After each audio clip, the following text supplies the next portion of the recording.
24 Radio Sanem 443 EG, Madame, Messieurs, Assalamu alaikum wa rahmatullahi ta'ala wa barakatuhu. Merci de vous informer sur la télévision Al-Bayan.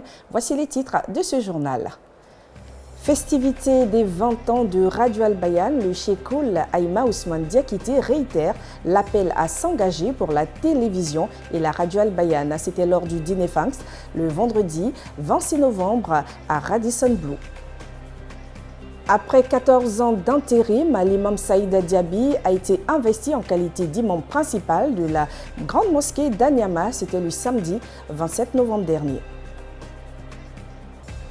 L'ONU a célébré ce lundi 29 novembre la journée internationale de solidarité avec le peuple palestinien, une journée qui est observée depuis 1978. Mesdames, Messieurs, merci de suivre votre journal. Dans le cadre des festivités de son 20e anniversaire, Radio Al-Bayan a organisé le vendredi 26 novembre un dîner de remerciement à l'endroit de ses partenaires, ses collaborateurs et les acteurs de son développement. C'était en présence de plusieurs autorités religieuses et étatiques. Reportage Ahmed Bakayoko. Après l'effort, le réconfort, 20 années d'acharnement au travail et de persévérance se sont écoulées sans le moindre relâchement. L'occasion est venue de remercier les artisans de cette aventure. L'imam Sissé Djigiba Abdallah, au nom du groupe média Al-Bayan, a salué toutes les contributions en faveur de la radio tout en annonçant les prochains défis qui attendent le premier média islamique de Côte d'Ivoire. C'est grâce à Allah, grâce à vous, que nous en sommes à ce résultat. Vous nous avez hissés parmi les meilleurs. C'est pourquoi nous avons décidé, en accord avec le conseil d'administration, de vous célébrer et vous honorer pour votre contribution au rayonnement d'Al-Bayan. Oui, si cet adage dit « Celui qui n'est pas reconnaissant vis-à-vis d'Allah ne peut pas l'être vis-à-vis des hommes ». Nous ambitionnons la construction d'une école multimédia Al-Bayan, la construction de la cité Al-Bayan, la thématisation de la radio-télévision Al-Bayan, chaîne 1, chaîne 2, chaîne 3 Al-Bayan, et donc une école qui trouve et qui enseigne en vous restant dans votre demeure. Cadre de convivialité mais aussi d'opportunités pour séduire les partenaires techniques et autorités gouvernementales présents afin de réaliser les projets futurs de la maison. La charité bien ordonnée commence par soi, à la manière de son prédécesseur Cheikh Bouakari Fofana Raïmaoula. Le Cheikh Aïma Ousmane Diakité est le premier à se lancer. Il profite dans la foulée pour appeler la communauté à lui emboîter le pas. Honorable invité, tant que la marche n'est pas terminée, les efforts ne doivent pas cesser. C'est pourquoi nous demandons à tous de rester mobilisés afin de soutenir la marche glorieuse de ces médias importants pour notre communauté. Je crois que pour la deuxième fois, nous allons répéter la fameuse expression que le Cheikh Fofana a récitée avec nous. Oui, pour la radio-télévision Al-Bayan, je m'engage. Et pour joindre un petit geste à cet engagement, Dieu a permis que je puisse contribuer pour 200 000 francs. Pour finir en beauté la célébration de son 20e anniversaire, le groupe média Al-Bayan organise le 3 décembre prochain au Palais de la Culture de Treichville un giga-concert ouvert à tous les publics. Restons dans le temps de la célébration des 20 ans d'Al-Bayan, cette fois à Gagnoa, où les populations ont donné de leur sang et participé au vaste projet de planting d'arbres. Camara Lanciné, Sawadogo, Ismaïla. Cette cérémonie de lancement des festivités à Gagnoa a permis de recueillir 31 poches de sang au cours de l'opération de don de sang. Selon M. Diba, le responsable adjoint du Centre national de transfusion sanguine en région de Gagnoa, notre pays sera autosuffisant en produits sanguins si 1% de la population donne de son sang. Il faut que les gens donnent le sang, afin que nous puissions sauver les accidentés de la voie publique. Nous puissions sauver nos enfants qui meurent par manque de sang, du fait du paludisme qui crée des anémies. Nos mamans dans les hôpitaux, en maternité, pendant les accouchements, qui perdent le sang. Donc nous exhortons aussi d'autres communautés à faire comme eux, afin que des vies puissent être sauvées. Le gouvernement ivoirien entend parvenir d'ici à 2030 à la reconstitution de 20% de son patrimoine forestier, a indiqué le capitaine des eaux et forêts, Kouaibi Félix. La disparition des forêts, l'avancée du désert, la Côte d'Ivoire avait une couverture végétale à plus de 70%. Aujourd'hui, nous, on se retrouve à moins de 2% de couverture végétale. Donc, si le planting d'arbres peut attirer les enfants à s'intéresser à tout ce qui concerne l'environnement, donc nous, on est très contents. On est très contents d'être là. Après la cérémonie, les populations n'ont pas caché leur joie d'être témoins de cet événement. Chaque jour que Dieu fait, Radio Albana nous apprend, matin et soir, étant couchés dans nos lits, étant dans nos champs, dans nos plantations, partout où nous sommes à l'écoute de Radio Albana et elle nous donne satisfaction. Je donne mon sang ce matin pour sauver des vies.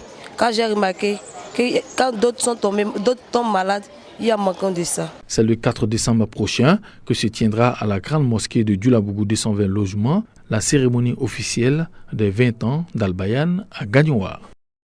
Dans un autre registre, l'imam Saïd Diaby d'Anyama a été investi samedi dernier en qualité d'imam principal de la grande mosquée d'Anyama. Il a été confirmé à son poste après un intérim qui aura duré 14 ans. Reportage Kanaté Kassoum et Abdelaziz Diallo.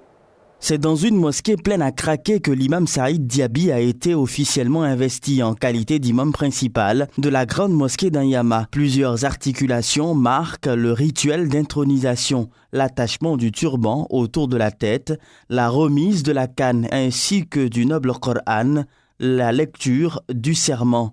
Conformément à nos statuts, je jure au nom d'Allah, le Très-Haut, devant le Cheikh Al-Aïma et devant ma communauté, d'assumer mes responsabilités de président de la section Kozim d'Anyama et imam principal de la grande mosquée de la commune d'Anyama, dans le strict respect des prescriptions du Saint-Coran et de la sunna du prophète sallallahu alayhi wa sallam. Je jure au nom d'Allah d'obéir aux décisions et règlements du Conseil supérieur des imams des mosquées et des affaires islamiques en Côte d'Ivoire, COSIM, et les statuts de notre communauté en tout ce qui n'est pas contraire à la charia. Le certificat d'investiture est par la suite transmis au Cheikh Al-Aïma pour approbation. Dans son adresse, le représentant du président du COSIM a exhorté les cadres d'Anyama à l'union et à la solidarité. Permettez-nous également d'adresser nos salutations les plus distinguées à notre frère, à notre aîné, le président de cette assise, Monsieur le maire d'Anyama, El Hadj Amidou Sila, la délégation de Adja Fatim Bamba, tous les représentants de l'administration de notre pays. Nous vous disons merci pour votre présence en cette cérémonie. Que Dieu veille sur vous, que Dieu vous assiste, que Dieu met la baraka en vous. Pour sa part, le maire de la commune s'engage à accompagner le COSIM dans la promotion des valeurs islamiques. Soyez rassurés, transmettez nos messages à notre guide, Ousmane Diakité, pour dire que Anyama, le conseil municipal et moi-même personnellement, nous allons soutenir le COSIM d'Anyama. Âgé de 75 ans, Imam Saïd Diaby est père de 9 enfants. Durant 32 ans, il a assuré les séances de tafsir, commentaire du noble Coran au sein de la grande mosquée d'Anyama.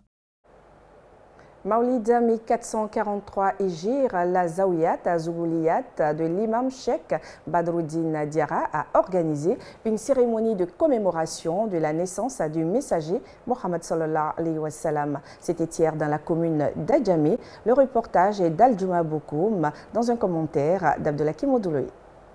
C'est en présence des autorités religieuses et de plusieurs fidèles musulmans que la Zawiya Zougouliyat a manifesté sa joie de commémorer la naissance du messager d'Allah, Mohammed sallallahu alayhi wa sallam. Cette édition a été placée sous le signe de la cohésion sociale. Quand on organise ça, c'est les cheikhs qui sont là, les grands cheikhs, les grands imams qui sont là. Et on les demande des bénédictions. Ils font des bénédictions pour le pays, pour la stabilité et pour la tranquillité dans le pays. L'invité d'honneur de cette 19e édition du Maulid de la Zawiya Zougouliyat est le cheikh Abou Jafar Diabaté du Mali. Témoignages, conférences et chants liturgiques étaient les principales articulations de cette journée commémorative de la naissance du prophète de l'Islam. Direction la commune de Trècheville, où des milliers de femmes ont rendu hommage à la première dame Dominique Ouattara le mercredi 24 novembre dernier au Palais de la Culture. Elles ont salué ses actions en faveur des femmes et des enfants de Côte d'Ivoire. Yacoub Kone. C'est une marée humaine qui a pris d'assaut la grande salle Anoumambo du Palais de la Culture pour témoigner à la première dame Dominique Ouattara la reconnaissance de ces millions de femmes et d'enfants qui bénéficie de sa générosité. Reconnaissance traduite par Madame Sila Kadi, présidente de Synergie Ado. Nous sommes les premières à voir l'impact des actions de la première dame dans le quotidien de nos femmes adhérentes. Nous déjà, ce sont des centaines de femmes membres de Synergie qui ont bénéficié du fonds FAFSI. Nous avons la création des centres de réinsertion pour les jeunes, des enfants dans les localités de Soubré, de Boaké et de Ferke-Sédougou. Nous avons aussi le cabinet nous avons aussi les actions dans le cadre de Children of Africa qui font beaucoup pour les enfants en difficulté, les veuves et les orphelins. Une belle occasion nous réunit ce jour, celle de célébrer une femme hors du commun, Madame Dominique Ouattara. La première dame de notre cher et beau pays, la Côte d'Ivoire. Madame Dominique Ouattara a inlassablement, depuis des décennies, œuvré pour le bien-être de la population ivoirienne. Et ses actions sont innombrables en faveur de l'autonomisation de la femme et pour l'épanouissement de l'enfant. Les actions de la première dame de Côte d'Ivoire ont pour but de donner à la femme ivoirienne l'autonomie et la dignité, notamment l'obtention du fonds d'appui aux femmes de Côte d'Ivoire par des milliers de femmes de toutes les régions du pays et les efforts constants en faveur des enfants. Cette rencontre a été parrainée par Ange Léonide Barry Battesti qui a salué la grande mobilisation des femmes avant d'inviter les filleules à maintenir le cap pour les batailles futures. Quand on voit la multitude d'organisations qui interviennent pour l'autonomisation des femmes et qu'on voit l'action qui est posée par la première dame, soutenue par le président de la République, nous ne pouvons que soutenir Synergie Ado qui œuvre pour l'autonomisation et le leadership féminin. Pour sa part, le ministre de la Promotion de la Jeunesse, de l'Insertion professionnelle et du Service civique, Mamadou Touré, a salué la mobilisation des femmes pour la première dame qui a tout donné pour la Côte d'Ivoire, aux femmes ivoiriennes, aux jeunes et aux enfants du pays. Hors de nos frontières, l'ONU a célébré aujourd'hui la Journée internationale de la solidarité, la Journée internationale de solidarité avec le peuple palestinien, une journée qui est observée depuis 1978. Le peuple palestinien, qui compte aujourd'hui plus de 8 millions de personnes, vit essentiellement dans le territoire palestinien occupé par Israël depuis 1967, y compris Jérusalem-Est, en Israël, dans les États arabes voisins et dans les camps de réfugiés de la région. La journée est l'occasion d'attirer l'attention de la communauté internationale sur le fait que la question palestinienne n'est toujours pas réglée et que le peuple palestinien reste privé des droits inaliénables que lui a reconnus l'Assemblée générale de l'ONU. La journée internationale de solidarité avec le peuple palestinien est une journée internationale établie par les Nations Unies. Elle est généralement tenue le 29 novembre de chaque année pour marquer l'anniversaire de la résolution 181 qui est le plan de partage de la Palestine. C'est la fin de ce journal. Merci de votre aimable attention. Rendez-vous, Inch'Allah, le 3 décembre au Palais de la Culture de Trècheville pour le concert que vous offre le groupe média Al Bayan. Bonne soirée sur votre chaîne. Wassalamu alaikum wa rahmatullahi ta'ala wa barakatuh.